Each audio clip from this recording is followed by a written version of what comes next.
You know what Sony had? The Holy Trinity. Leo, Brad, and Margot. Who do you have? This week, Brendan returns to the show to discuss Cher and Christina Aguilera in 2010's Burlesque. This is Boy Party. Get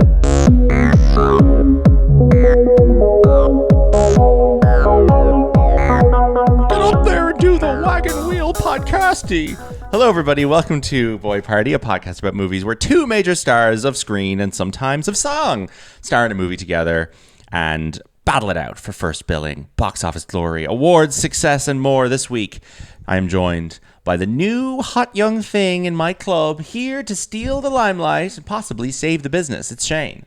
Thank you for this opportunity. You're very welcome. And joining us all the way from Madrid in Spain with some of the worst audio we've ever heard over Zoom, and we are struggling to make out what he's saying so much we've put the subtitles on. It's Brendan Fernando Kelly Palenque. Hello, I'm not even speaking in Spanish and they need subtitles to understand me. I know, exactly. We may as well be, because you're in a foreign-speaking country. We've had to put the subtitles on. Now, Brendan, is it homophobic that the only movies we've had you on this podcast to discuss are an AIDS drama, a Pedro Almodovar movie, and the 2010 film Burlesque? No, I would say the most homophobic thing that's ever been said on this podcast is the hate that was directed towards Carol, a fantastic film that you should recognize how good it is. Now, I can't make out what you're saying, Brendan. Did you just reference the 2013 Spike Jonze movie, Her? No, I referenced the film Carol. Carol, starring Kate Blanchett. Carol, okay. The listeners are hearing you fine, and we're not hearing you well at all. So this is going to be a great conversation. This is a good film. Yes, Carol is gayer than Her. I accept that. Okay, I mean, we also had you on... I think our audio difficulties today are representative of last night's brilliant music festival, which I did not watch, Eurovision, and the many technical difficulties they usually have. So just think of me as an Azerbaijani host presenting you with my points. Yeah, exactly. Hello, Dublin. I am here to discuss Burlesque. Thank you, Madrid. I watched the clip of Nicky Byrne announcing the Irish points just now. Jesus Christ. 7 points for Israel. Fantastic.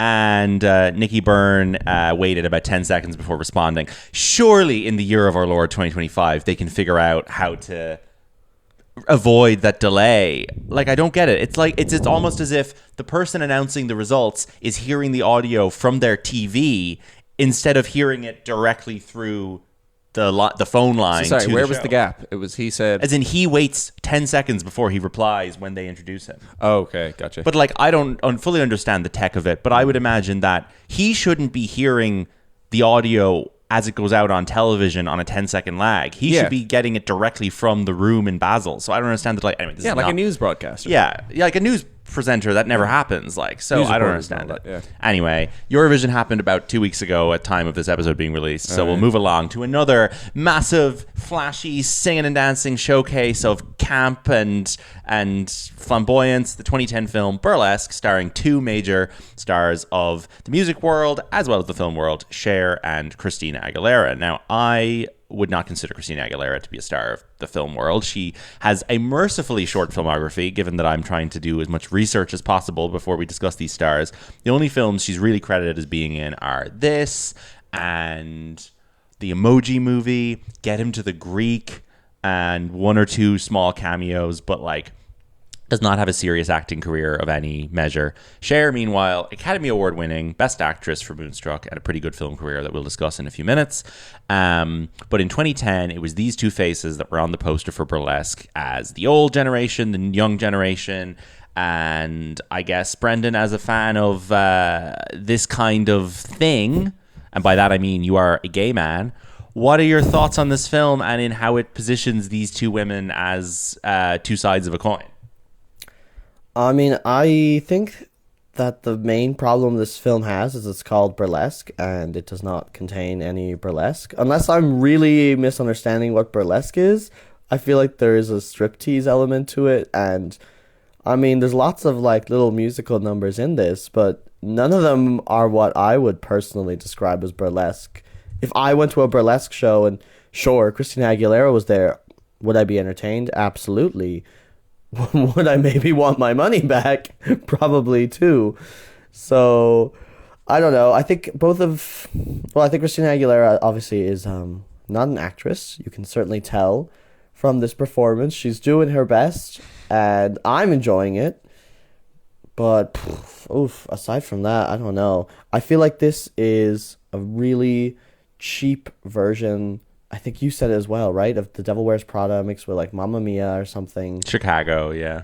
Chicago, definitely. There's one wig that they're wearing at some... Oh, there's so many wigs in this film in general. Jesus Christ. And they all look so horrendously awful.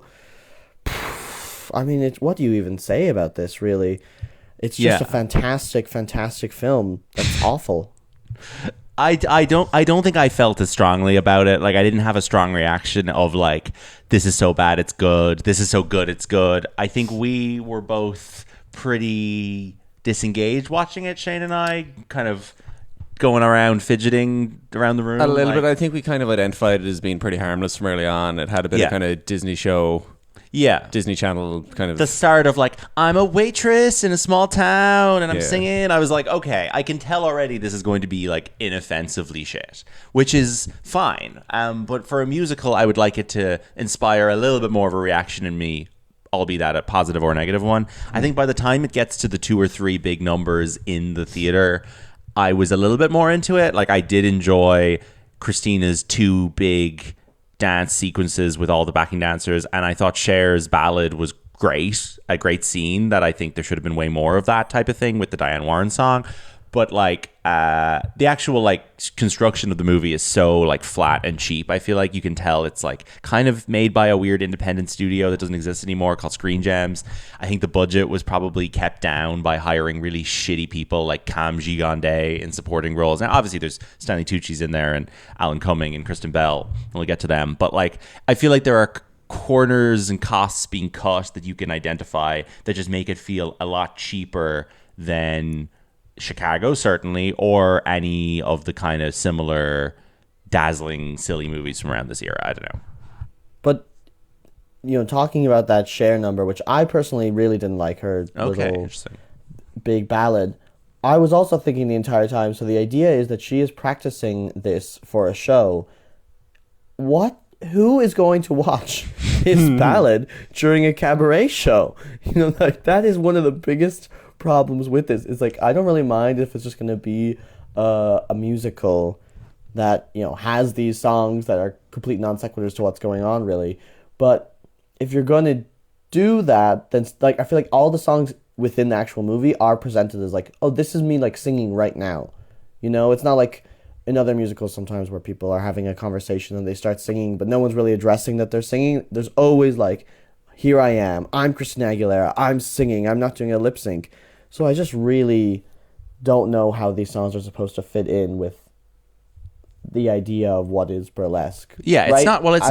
This movie's not a real musical, in my opinion, because to be a real musical, they have to start singing within the narrative of the film rather than just, I'm about to do a performance. I mean, like, I'm trying to think of a similar movie where they only perform in the context of a stage environment. I guess a lot of the musical biopics are like that. And then something like Better Man is a real musical where they incorporate it into the story of the character. But I think you're right. This place seems like a ramshackle organization to begin with because they let the door guy, Alan Cumming, get up and do a routine. Now, well, we do, of course, know that they are going out of business. So they are going out of business. They're trying everything. They're just throwing shit at the wall. I think Alan Cumming should be in the Stanley Tucci role. Putting on the record, think Alan Cumming is a more energetic presence on screen than Stanley Tucci 90% of the time. I am getting very fed up of Stanley Tucci's repetitive shtick. I know this movie's from literally 15 years ago, but I like the thought now of going back and watching a film where Stanley Tucci plays the nice, supportive gay friend is like so uninteresting to me. Like he never adds anything new to that role. The only time he's ever done any twist on that's a little bit interesting was in that movie Supernova with Colin Firth, where they turned that character into the protagonist of the film and gave him a bit more depth, and I thought that was a nice bit of casting. But I think that Tucci in these roles is so uninteresting, whereas Alan Cumming, even when he's basically just playing himself, is like actually very fun and energized and witty and has like a flirtatious thing that I really like watching, and I really wish he had the bigger role in this rather than being in like 2 scenes. And I don't know what happened there. I guess he like tried out for that role and they gave it to Tucci, and then they came up with a role for Alan Cumming as well just so he could be involved. I don't know. Yeah, I think it seems a bit useless to have both of them, because when Alan Cumming first appears, certainly my idea was like, okay, that's kind of funny. I guess he's kind of like doing his little cabaret shtick here. And then, like you said, pretty much disappears until he has a little musical number, and that's about it. So I don't know what happened there either. And yeah, definitely, I feel like Stanley Tucci in this film in particular is just a complete reprise of his character from Devil Wears Prada, right? It's just like this like hyper obedient, obsessed with the boss type of character. And like I watched Devil Wears Prada shortly after this, so it's definitely sticking in my mind just how similar these characters are. But I guess how much worse this character is in Burlesque, right? Or not worse necessarily, but just a lot more bland. Particularly because it's bringing less new material to the table.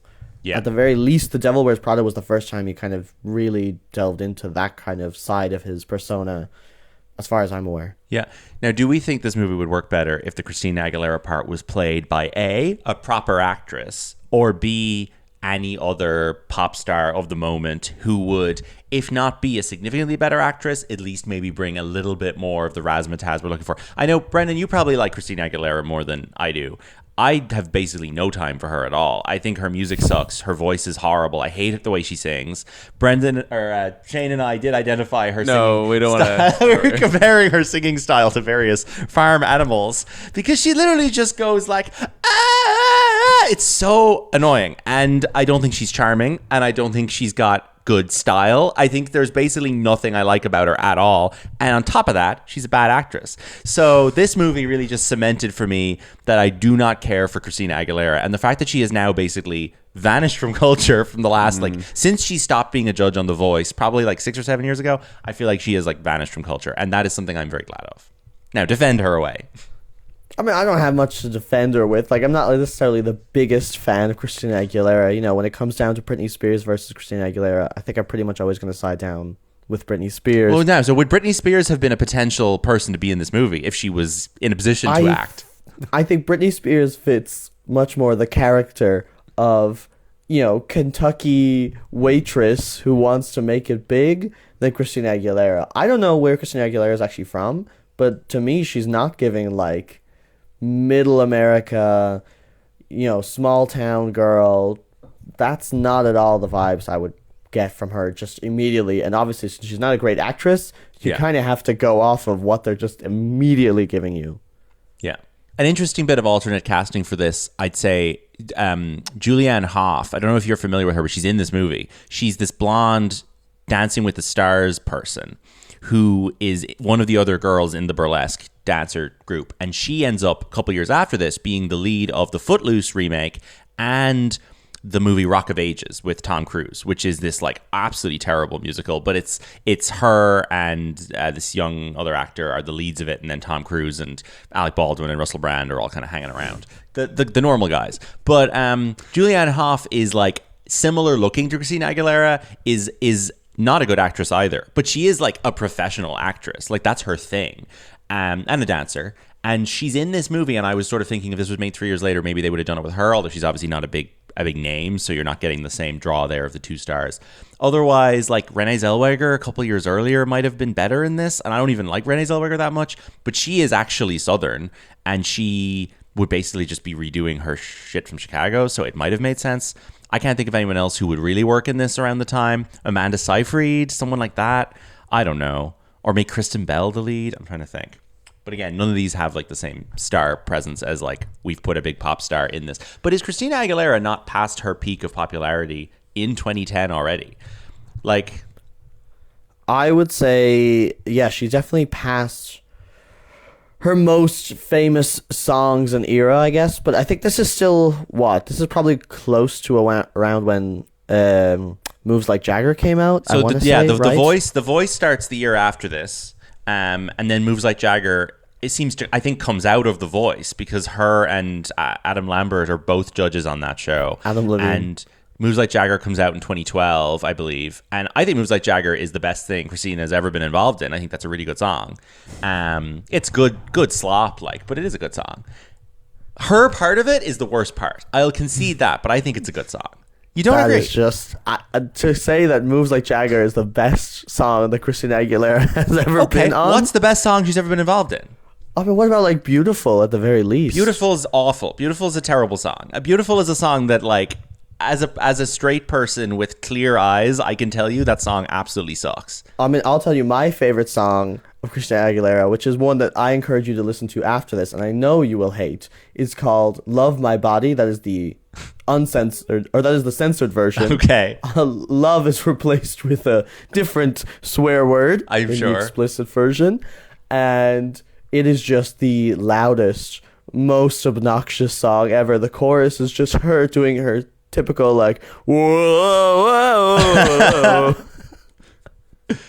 Is that My Lover Don't Change by what's his name? Leon or no? Lloyd, yeah. Similar situation. She also has a pretty good song by now cancelled artist CeeLo Green, so you should look that up as well if you're in the mood. Okay. My theory of how Christina Aguilera maybe ends up being the star of this movie, because I can't really find any evidence as to who else they would have considered, is that she's involved in the soundtrack of Moulin Rouge, which is another kind of similar movie to this, right? The movie that this is stealing ideas from. And she performs the version with a few others of Lady Marmalade. That is a huge breakout single from Moulin Rouge, even though it's obviously not in the actual movie. And I think that there was probably an association made with this type of movie and this type of aesthetic of the burlesque club with Christina Aguilera and that movie. A couple years down the line, you're like, who do we need to put in our new burlesque movie? Someone who was tangentially involved in Moulin Rouge. To me, there seems like a direct line there of thought. I don't know if they actually base their decision off that, but that would make sense to me. I suppose. And they're not going to put Pink in the lead role, are they? The only film I can think of that Pink has acted in is Happy Feet 2. And I remember her being credited on the poster as Alicia Moore brackets Pink. Mm-hmm. And I was like, come on. Surely Alicia Pink Moore, like Dwayne The Rock Johnson, would have been better. Or just credit her as Pink. You can just do that. Lady Gaga does not go by Stephanie Lady Gaga Germanata. There's no need. But on this subject, I've designed a little game for you, Brendan, and this is the Pop Girlies acting game. And this is a game where I am going to give you a character that was played by a famous pop singer woman in a movie and the year of the movie, and see if you can tell me who the pop singer lady was. In fact, you can both play this game. Yeah, can I participate? You can both participate. Okay. And I'm going to start with an easy one. They're going to get progressively harder. Okay, are you ready? Are we doing a buzzer situation or just shout out the answer? Just shout out the answer. Okay. Brendan's entire audio is just one long buzzer. So yeah, okay. Okay. We'll start with an easy one. The year is 2021. The character is Patricia Reggiani. I have no idea. Patricia Reggiani, 2021. 2021. Not much came out in 2021. No, not much came out in 2021. So this was a COVID year. So these are pop singers that play. Yeah. I'll give you the director if you can't get it. I would say give me the director. Okay. I have no idea. The director is Ridley Scott. What? This is the easy one, guys. This is the easy one. Ridley Scott, what is this? Oh my God. Ridley Scott. Okay. Oh, sorry, Lady Gaga. Lady Gaga in House of Gucci. House of Gucci. Don't cut me off when I'm about to give the answer and get it right.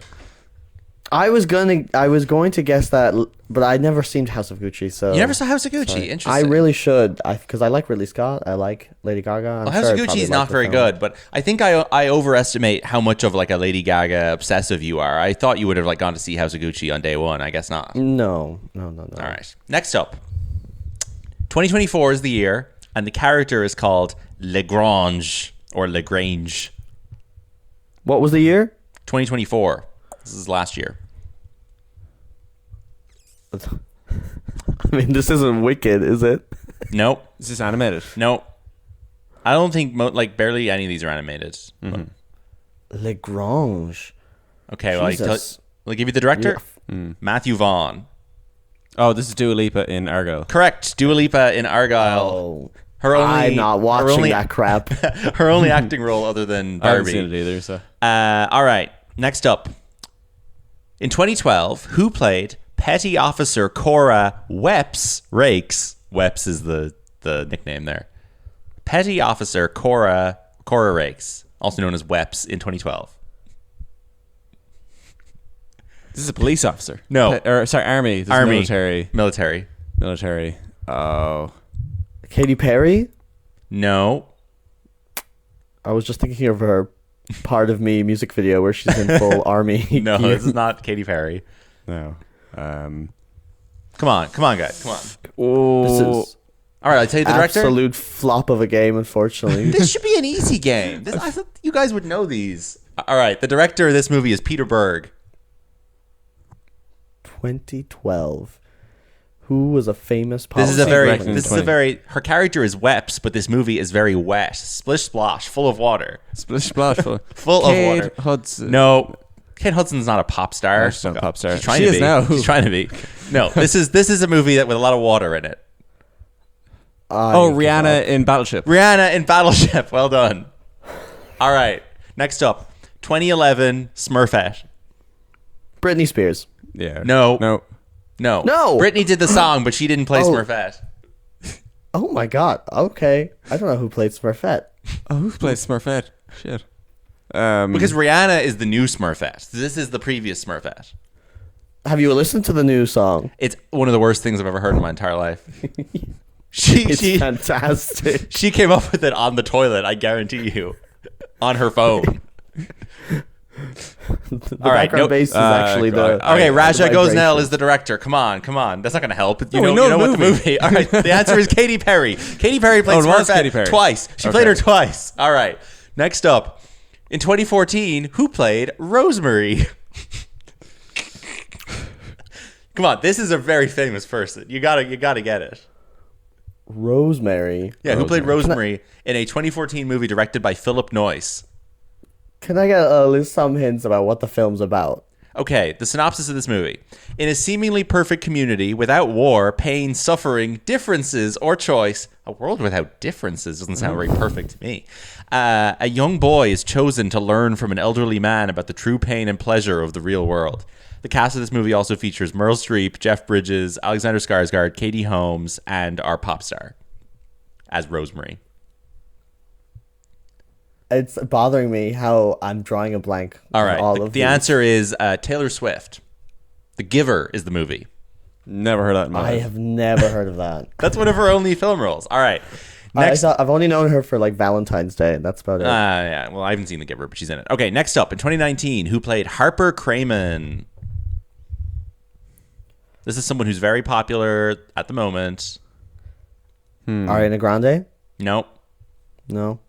This isn't like Don't Look Up or something, is it? No. Who played Harper Crayman in 2019? The movie is directed by Zingja Stewart. Has a 1.3 rating on Letterboxd. Oh, great. All right. The answer is Sabrina Carpenter in Tall Girl, where she plays the small friend. Oh, that's funny. All right. That is ne- actually quite clever that was a casting. TV Okay. show. All right. Next up, in 2002, who played Verity? Verity. Verity, 2002. Yeah. Okay. Who was popular in 2002? And the movie was Aside directed from- by Lee Tamahori, and this pop star did a song for this movie as well. This is not Britney Spears, is it? No. Okay. This person did a song for this movie. It is in a series of movies famous for their songs.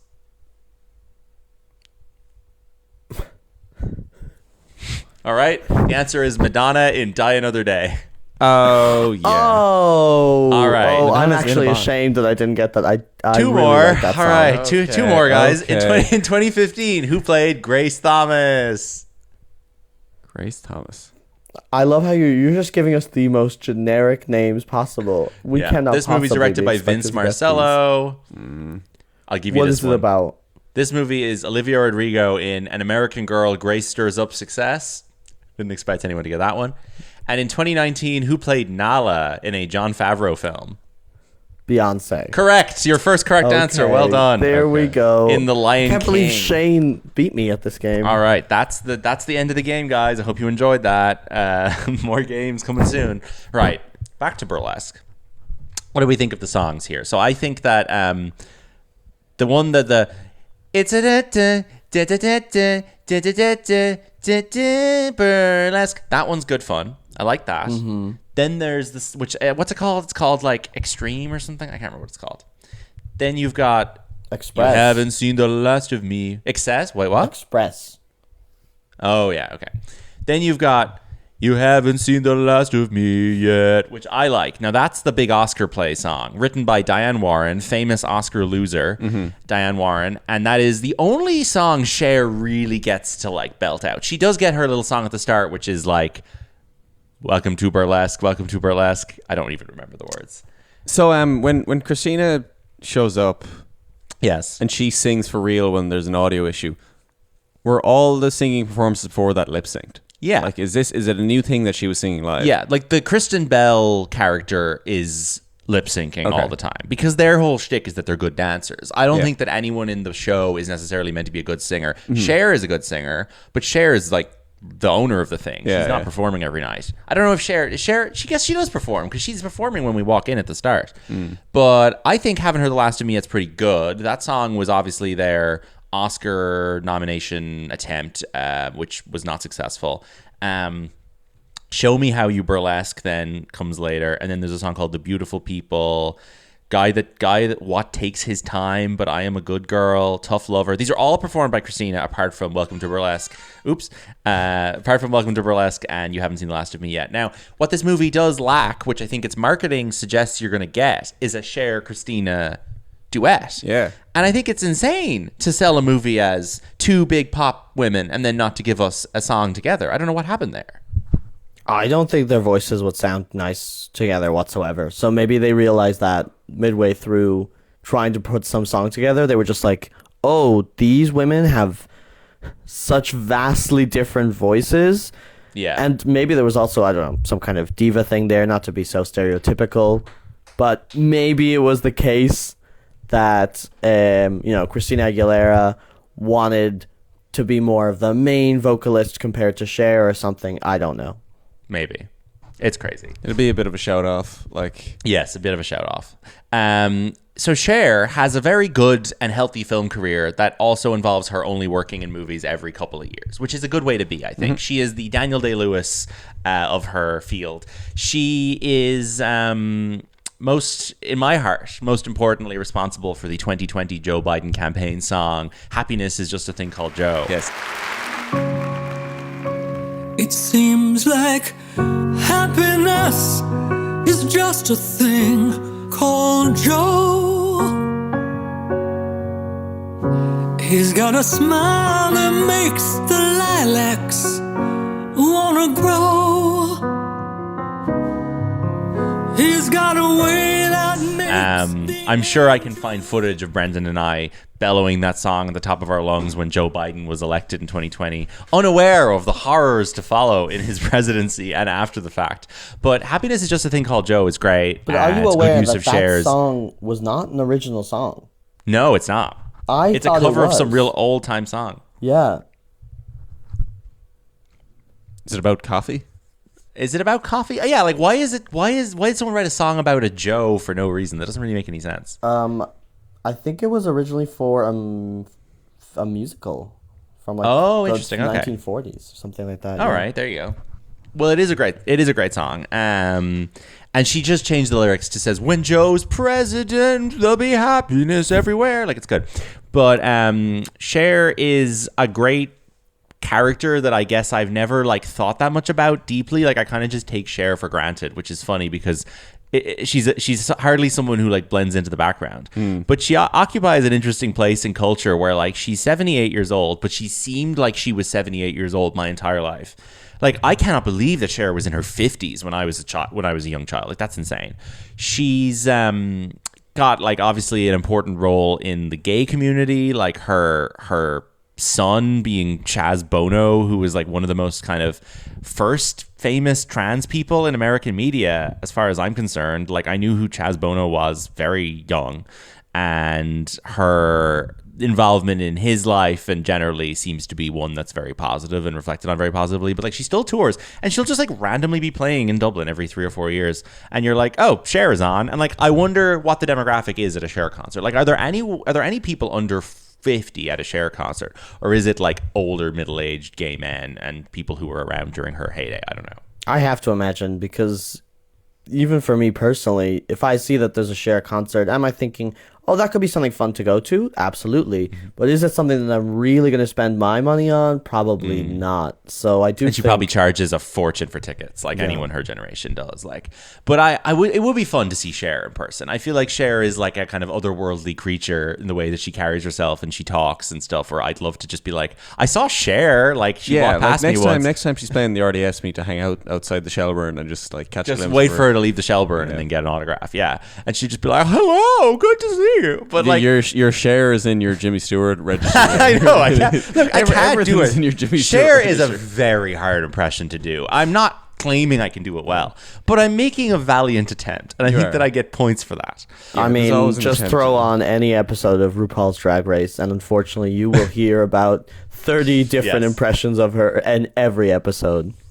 No, so I was listening to a podcast about this movie that someone else did, and they were saying that Cher is kind of the ultimate guest to be on Drag Race, right? She would be like the ultimate get, but that perhaps there's a sense that RuPaul does not want to be overpowered by Cher. That if you allowed Cher on the show, it would make it so obvious that RuPaul is not the most famous or important person in that world, and that would probably be something RuPaul wants to avoid. I don't know. Does that sound right to you? I don't know. I mean, in some ways, I'm like, it is weird that she's never been on the show. I do wonder why that is, because they've managed to have both Cher's mother and, you know, her son Chaz Bono on the show. So the fact that Cher is the missing puzzle piece, maybe it has something to do with that. But I mean, they've had, you know, big pop stars as well, like Lady Gaga and stuff. So I don't know. Maybe it is a generational thing as well. But it seems to me like having Lady Gaga on, even if Lady Gaga is like a bigger star in 2025 than Cher, having Lady Gaga on, RuPaul can still maintain the sense of like, I've been around this world longer than Lady Gaga. Lady Gaga probably watched my show before she was famous, right? Whereas Cher is so obviously like a pre-RuPaul star that you have to think that RuPaul is probably intimidated by the prospect of looking like product of Cher or someone who came after Cher. I don't know. I don't know much about RuPaul, but it's interesting. But Cher, like, are there any Cher songs that are just like in your rotation that you listen to? Because I wouldn't say there is for me, but when she comes on the radio, I am always like, Cher's got a great voice, but like none of her songs are like among my favorites. I mean, personally for me, I'm not really ever regularly listening to Cher. Like, I like the classics, you know, Turn Back Time. Obviously, Believe is something that I feel like I've had to listen to far too often, going to, particularly, I don't know, you reach some kind of gay clubs in the European continent, and they are, I guess, trying to attract a certain older demographic of gay men who maybe just want to sip their martinis while slightly tapping their heels. So, yes. Leave them to it, yeah. So her film career is fascinating and is, like, I would say arguably like a bigger deal than her music career in terms of like, when she dies, you go, oh, Oscar-winning actress Cher, who had like 5 or 6 iconic film performances. I can name more movies she's in than songs of hers, which is just probably me as a film person. But like, unusual for a very famous singer to have a film career that could be debated to be a bigger deal than their music career.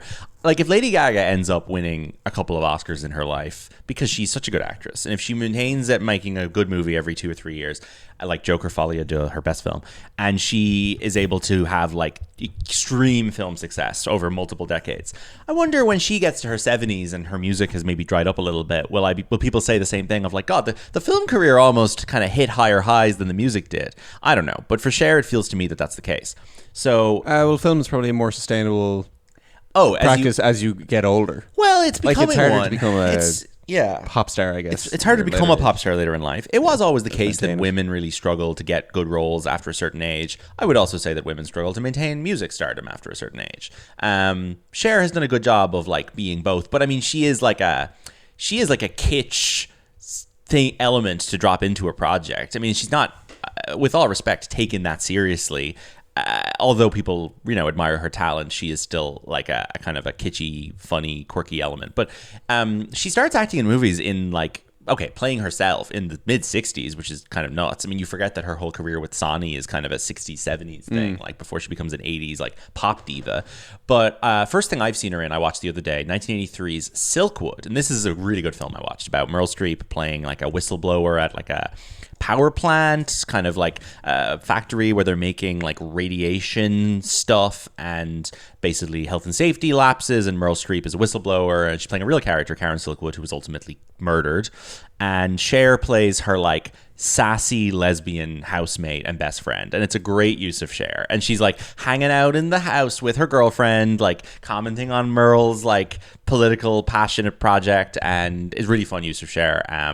And probably my favorite performance of the films I've watched of hers. And I've watched like a couple of Cher movies the last couple of days. So, in 1985, she's in Peter Bogdanovich's Mask, which is like this crazy movie about like a disfigured woman, which I've avoided watching since we learned about it in a lecture in college, and it sounded just absolutely appalling. 1987, she's in George Miller's Witches of Eastwick, which I don't really like. Have you seen Witches of Eastwick, Brendan? You might like it. I haven't, but I'm sure that I probably would like it. So yeah, it's Cher, Susan Sarandon, Michelle Pfeiffer, and Jack Nicholson, and they're basically witches, and he plays like the devil, kind of, and they're in like this big house. I find it a little hard to get into. I don't like Death Becomes Her or that, or these kinds of like, I don't know what you call them, like gothic sex comedies from the 80s. Like, they're just not for me, but I remember her being fun in it. But the same year, she stars in Moonstruck, which wins her Best Actress Oscar. And Moonstruck is written by John Patrick Shanley, the man who gave us the line, "I have doubts, I have such doubts." A man who agreed to do something for me at work this year and then pulled out at the last second, and it was just a bit annoying, but seems like he had doubts. He had doubts about working with me. this is your official call out. Yeah, directed by Norman Jewison. And who was it who won an Oscar and got up and said, like in the movie John Patrick Shanley's Moonstruck, it might have been Lady Gaga, I can't remember.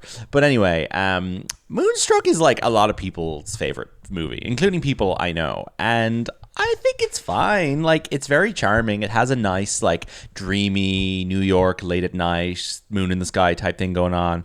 But, like, I kind of had finished and I was like, oh, that was it. All right. I don't think that had, like, iconic moments.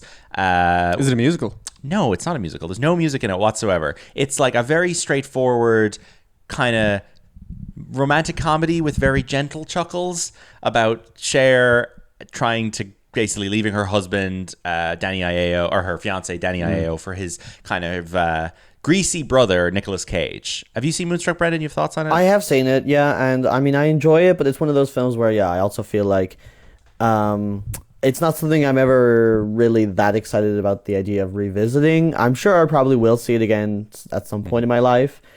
And I know a lot of people who really love it. I know my mother really likes it a lot. But, I feel like I turn it on and I'm just missing a piece of the puzzle. I'm like, this is fine. I'm not disliking it, but I'm really not understanding why this is supposed to be so revelatory or anything.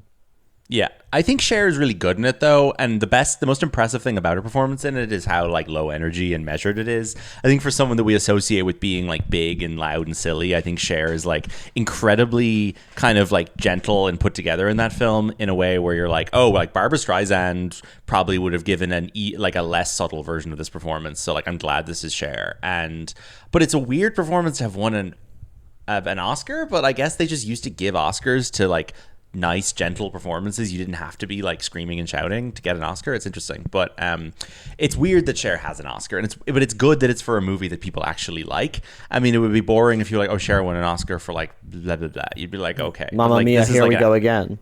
Mamma Mia, here we go again. We'll get to in just a moment, but people do actually love this movie, so at least it's like people know what she won her Oscar for. 3 years later, Mermaids. I watched this. This is a movie where Winona Ryder and Christina Ricci are two young girls being raised by their wacky mom, Cher, who is like left. The dad is out of the picture. Cher is going on all these dates with all these men. She ends up going out with Bob Hoskins. And like Winona Ryder has her own like teen sex stuff going on, trying to like, learn about herself. But her mom is like wacky and wears all these crazy outfits and is like talking about her sex life all the time. It was all right. I didn't mind it. Winona Ryder in the 80s. Like I could watch her in any movie. I find her so charming. So Cher wasn't really the standout for me, but it was a fine use of her as like wacky middle-aged woman, even though she's very young in it. But I don't know, Mermaids, it's a pleasant watch. It's pretty good pairing, mother and daughter. It is. I think Cher and Winona Ryder has a that good pair, yeah. tinge to her voice that's kind of a little bit scary. Well, Winona Ryder's got such an odd voice that you're like, you could have been raised by someone who talks like Cher. I believe that. And then she's in a movie in 1999 called Tea with Mussolini that is a Franco Zeffirelli movie. That sounds like something equivalent to The Journey. Franco Zeffirelli, like the Romeo and Juliet guy. Yeah, the Romeo and Juliet guy. It's described on Wikipedia as a semi-autobiographical comedy drama war film about a young boy's Italian upbringing by a circle of British and American women before and during the Second World War. Sounds like you're gonna love that. I don't know. I mean, Franco Zeffirelli is like a really interesting character who I'm pretty sure had a lot of accusations come out against him after his death. So, but at the same time, I don't know. Yeah, that sounds kind of interesting. She's in a legal thriller with Dennis Quaid called Suspect. Liam Neeson's in that as well. And then between Tea with Mussolini in 1999, she's only making a movie, by the way, every 5 years, like in all these things I'm calling out.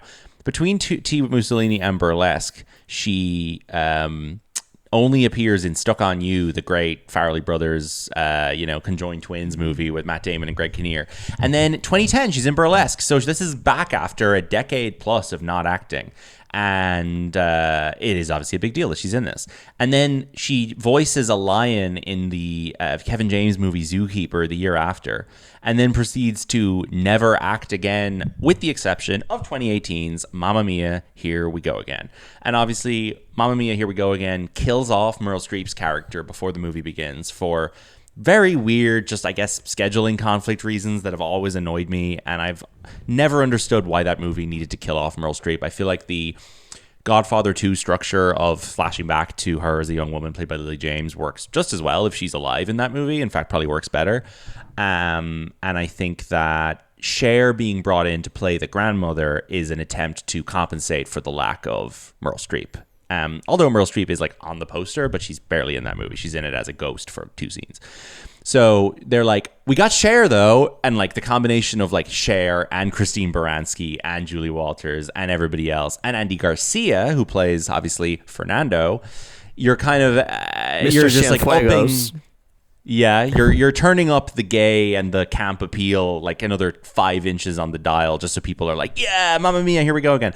And Cher and Andy Garcia are like the best part of that movie. Like, I think it actually doesn't reach any of the heights of the first Mamma Mia, except maybe when the two of them are on screen. And like Cher shows up like probably an hour and a half in. She like flies in on a helicopter and is like, "Don't worry, darlings, I'm here." When she shows up and suddenly like looks at Andy Garcia and starts singing Fernando, it's really like so this is why Andy Garcia's in this film, right? Like, this is why this strange man has just been wandering around in all of these scenes for the past hour and a half. It's just so we could get to they this reverse one engineer song. That entire they reverse engineer that whole character so they could have that song, which is exactly the kind of sweaty shit I want in a Mamma Mia movie. So I'm very happy with all that. And like that's Cher's entire film career I've just summarized there. Like, really incredible ability to work very little while also maintaining a great reputation. She is also in Robert Altman's Pret-a-Porter, and she's in a movie called Faithful, a Paul Mazursky film. I feel like she directed something, but I'm failing to identify what it would be, so I don't know. But anyway, it'll say it in the next column on the right. It says executive producer cameo. All right. No. Maybe she didn't direct anything then. Maybe TV. Oh, she might have directed a TV movie. But I wonder, will she ever make another movie? I mean, she probably has another good 15 years in her. She's about 78. 78, yeah. So, like, she could, I think a good, like, old lady Cher. Now, here's a question. Should they pull her into one of those book club, 80 for Brady, old women, Jane Fonda roles, Avengers franchises? Like, should she be in a movie with Jane Fonda, Lily Tomlin, Diane Keaton gang of women? Would that be a waste of her? Would she overpower them, or would it be fun to have her? I don't know. I think she would fit right in if they were to.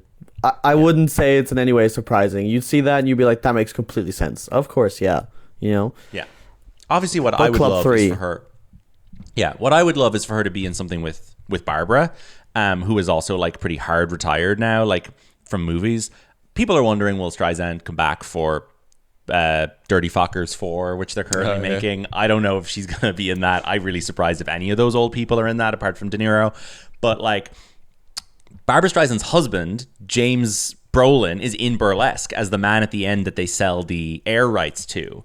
And I did hear someone suggest that, like, wouldn't it have been a lot better if Barbra Streisand was that role? Like, if they went into the office at the end and Barbara spins around in the chair and you get 1 minute of her and Cher acting opposite each other, that would be class. But I would love for Barbra Streisand and Cher to do a movie together. It would be so good. And they're both just at a point now where they could still do a musical. They could still sing together. I would have to imagine there's some weird beef there of just like they feel threatened by each other, or one of them does by the other or something. But so like, they've never had any. They've never been on screen together, as far as I know. They've done songs together. I don't think so. Maybe, but I don't think so. Because their voices are similar. I think that they could sing together beautifully. I should Google this quickly. But like, I do think that having them co-star in a movie would be like a fucking massive, massive event. Yes, apparently, according to Google, they still have bad blood. Yeah. Cher's bitter feud with Barbra Streisand. There we go. All right, that's why they haven't worked together. That is such a shame. That will be so a immediate boy party. Immediate boy party emergency episode. Yeah. We'll do an episode about the poster of that movie if it happens, and all of our listeners will love it. We haven't talked about the plot of this film at all, but I don't think there is anything to talk about. They save the Burlesque Club from being bought out by Mr. Man from Marley and Me and Grey's Anatomy, Eric Dane. Yeah. Cher's ex-husband, who co-owns the club, is played by actor that I love, whose name is escaping me. Oh my God, what is wrong with me? What's his name? I love this guy. Peter Gallagher, who's Dennis, great. No? Oh. And then you've got Kristen Bell, who's probably like the best she's ever been in this, because I don't like Kristen Bell. I find her very annoying. But I think that her playing like an evil, horrible character is actually quite a good use of her. Diana Agron from Glee, apparently in this movie, did not see her. Blended into the background for me. She was, do you remember, so there's the love interest who's played by some random guy. Well, that's Brendan. She was the love interest fiancé. is... The love interest is Cam Gigandet, who plays the villain in the first Twilight, James. Oh, I'm sorry, I really don't recognize him from that film. He's the scary guy with the ponytail who tries to kill Kristen Stewart the first Twilight. Oh my God, wow, I really did not recognize him. Jesus, okay. Bad actor, yeah. But Diana Aragon, she plays the fiancé. Oh, right, that makes sense. Storms in while they're, I don't know, just finished their lovemaking session, I suppose, and just this absolutely ridiculous scene.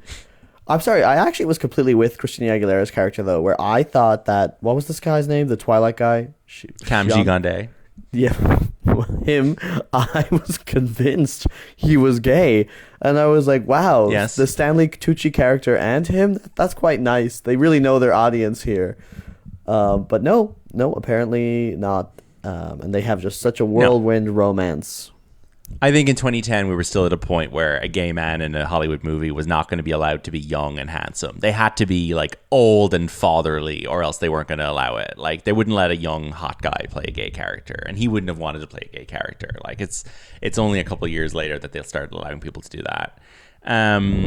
Nothing else to say about this, really. This movie is directed, we should say, by a guy called Stephen Anton, who's just like not a real filmmaker. I mean, he's like a stunt guy.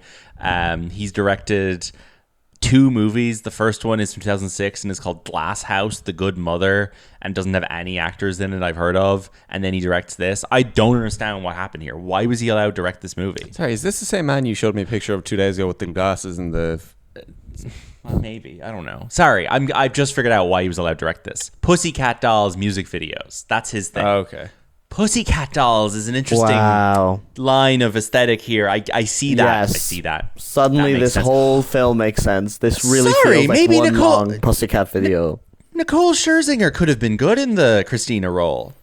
Probably better. Yeah, better. She can act, apparently. She's good on Broadway. I haven't seen it.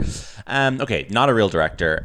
This movie... Sorry, he does look very different in that photo. Yeah, okay. He was a lot younger. This movie was made for a budget of $55 million, which, as I said, is pretty cheap. Like, for something with big stars. It was made by Screen Gems, released by Sony, and it grossed $90.5 million. So not quite the hit they wanted. Did not really turn a profit or at all. It didn't really spawn any hits. No, didn't spawn any hits on the soundtrack. No Oscar nominations. Did get a Golden Globe nomination for Best Motion Picture, Comedy, or Musical. Would you like to hear what it was nominated up against at the Golden Globes that year? I'm sure this is going to be a great, great list. I'm sure. So, Golden Globe nominee. Oh God, why won't the links just click through when I want them to? Golden Globe nominees. Burlesque is nominated against The Kids Are Alright, which wins, which is a very bad movie. No, really wrong. not a fan. You think I'm wrong? Yeah, I don't think a film which contains Annette Bening saying, "Oh my God, what is this brilliant line she has?" Give me a sec. Let's just vamp for 2 seconds, and I'm gonna get you that line. You continue with the list. the other movies. Continue with the list. The other movies nominated in that category are Alice in Wonderland, which is one of the worst films ever made, the Tim Burton movie. Red, with Bruce Willis, nominated for Best Picture at the Golden Globes. And The Tourist, which is one of the worst movies I've ever seen. How? What the fuck are they doing? Alice in Wonderland, Red, Burlesque, The Tourist, and The Kids Are Alright. That must be... Is there double Johnny Depp there? Double Johnny Depp. That and is Johnny crazy. Those are Johnny Depp's worst movies, the two of them. What the fuck? How is Burlesque in actually the top half of this selection? Yeah, exactly. Burlesque is the best movie on that list. All right. I'm sorry. I remember now the iconic Annette Bening quote, which is, I need parenting advice. Yeah. Yeah, I need parenting advice from you, like I need a dick up my ass. Yes. Who delivers that? Fucking Annette Bening says it to Julianne Moore. No, I think she says it to Mark Ruffalo. Oh, she says it to Mark Ruffalo. Okay, yeah. Mark Ruffalo is like the sperm donor for their kids, played by Logan Lerman and Mia Wasikowska. No, what's his name? Josh Hutcherson. Josh Hutcherson and Mia Wasikowska, yeah. Mia Wasikowska, also star of Alice in Wonderland, so there's two Mias in there and two Johnnies. Two JDs. They should have given two Johnnies to whoever directed half of those movies so that they wouldn't have made them. Or their parent. Oh, the joke is too complicated. All right. Yeah, so complicated. Okay, Burlesque. Nothing else to say about it. Time for the Letterboxd Top 4 game. All right. We're not doing the box office game, I assume, because it's just too obvious. No, we'll do that after. We'll do that in just a second. Apologies. Do you want to spin around so I can't see your screen? You spin around, Shane. So we got Letterboxd. Oh, I love squeaky chair noises on the show. So, Letterboxd Top 4 game.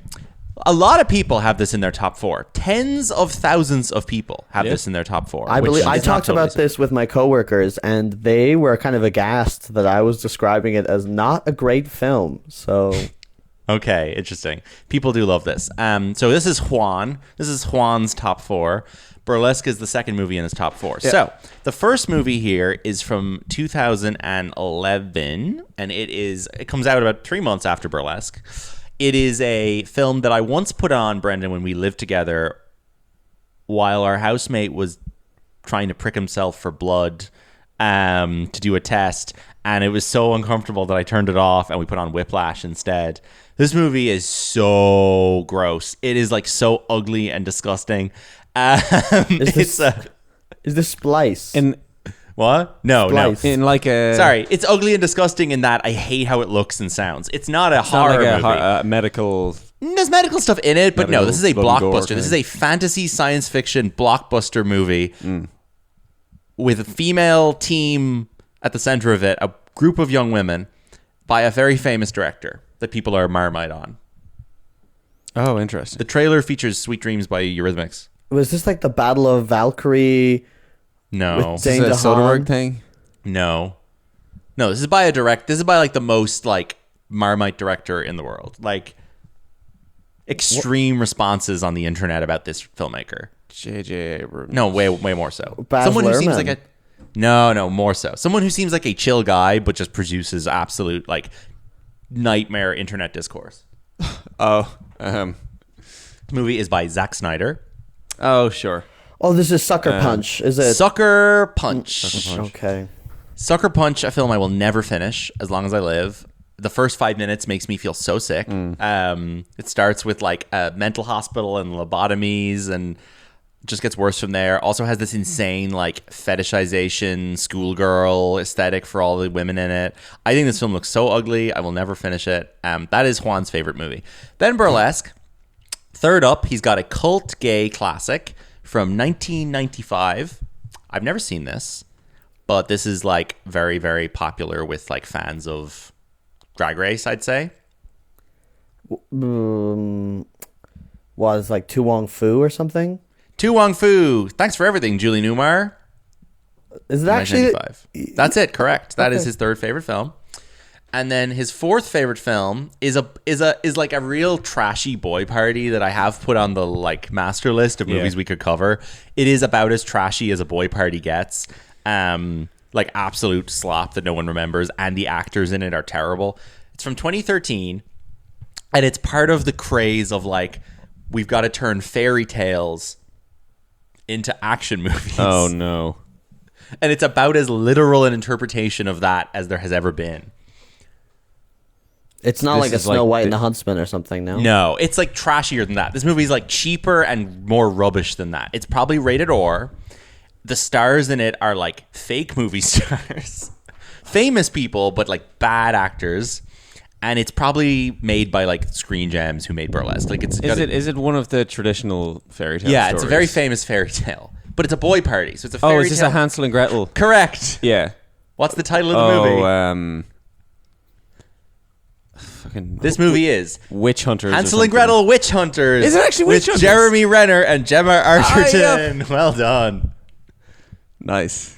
This is a movie we might do someday on the podcast if we're like really stuck last minute and we have to record one in 20 Wait, minutes. so adults play Hansel and Gretel? Yes, Hansel and Gretel are like Jeremy Renner. are adult witch hunters Yeah. who have been tortured by a witch as kids, and as adults they become witch hunters to get revenge. Very good. Very good. And Jeremy So- Renner, is using a bow and arrow Hawkeye style in this, or? Didn't make out a word of that, but thanks. All right, next up, the box office for the weekend that Burlesque was released. Yeah. Will I do this? I'll do this. All right. Oh no, I can. Have you seen it already? No, I haven't seen it already. All right, I Brendan, can pull it up Or for you. Shane, you do it. I'll cut this out of the episode. What is it? You Just look you up just Burlesque on didn't the- hear what I said at all then, no? No, I didn't hear a single word of it. Okay. I'll hear it later when you send me the recording. Yeah, this is the least cutting across anyone episode we've ever done because like nobody understands. I know, what yeah. else I'm to say. leaving pauses for you to speak so that I can edit the fuck around it. Like, anyway. Not even that, but you have to pay so much attention to what the other person Yes, is saying. exactly. You can't infer what the rest of the sentence is. All right. I'm gonna send you a microphone before next time we record. November 24th, 2010. So this movie's released November 24th, 2010. I think it comes out in Ireland like closer to Christmas. But all right, give me the box office top 5. No, you have to guess the Yeah, I'm saying as in begin with the clues, sir. mega hit, part of a franchise, biggest film of the year, Yeah. probably. Do you know it, Brendan? Avengers? No. No, pre I know what it is. Wait, sorry, this Pre-Avengers. is 2010, right? 2010, Yeah, it's November 2010. Oh, what, like The Dark Knight? No, you're No? totally off. No. Okay. This number 1 movie is Harry Potter and the Deathly Hallows Part 1. Correct. Yeah. Oh, I was never going to get that. Nope. Okay. Number 2, we're in kind of action fairy tale country here a little bit. Okay. Maybe not action, but it's a classic fairy tale Interesting. with maybe a modern twist. This has lasted now. This movie is Tangled. This is Tangled. Yes. Yeah. Tangled is still technically the most expensive American movie ever made. What like 400 or 500? $450 or something. 450. Yeah. Not until tonight. Not until tonight when we see the final reckoning.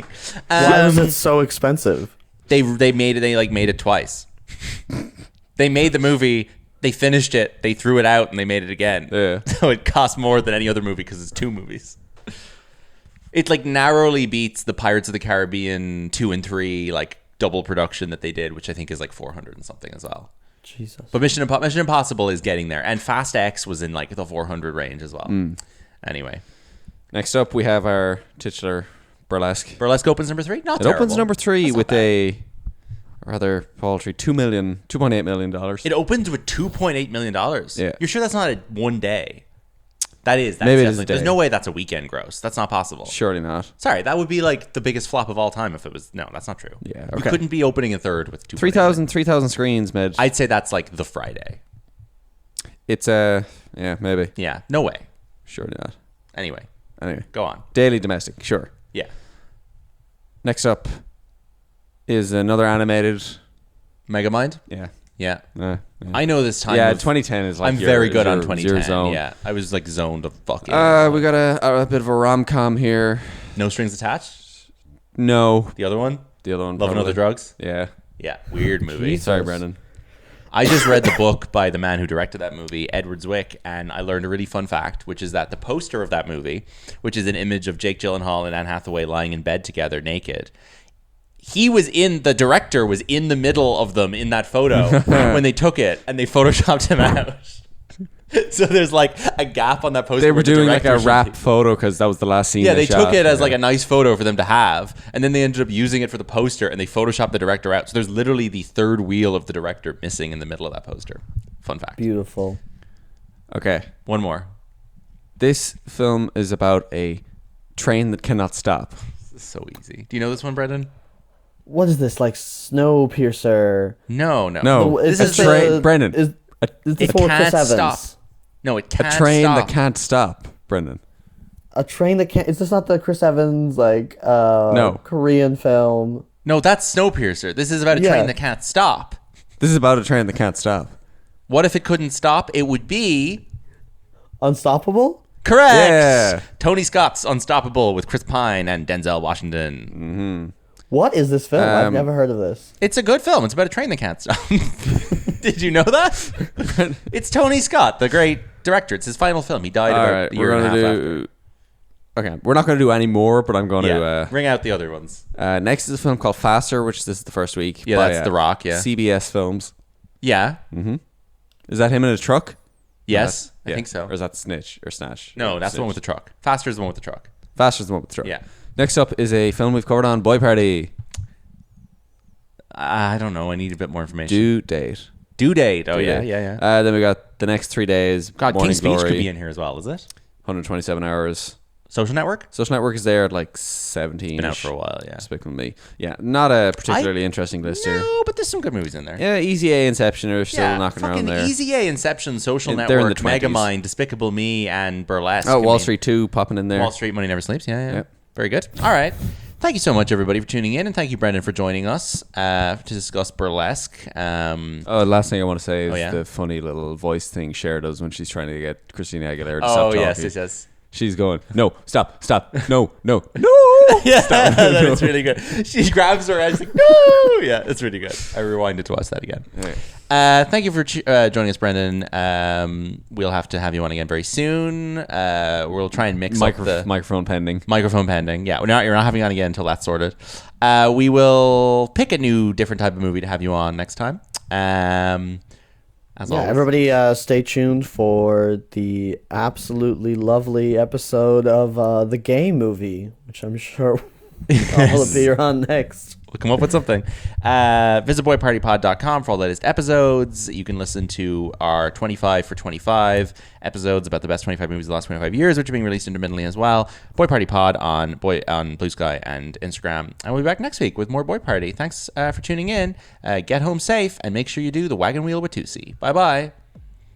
Bye.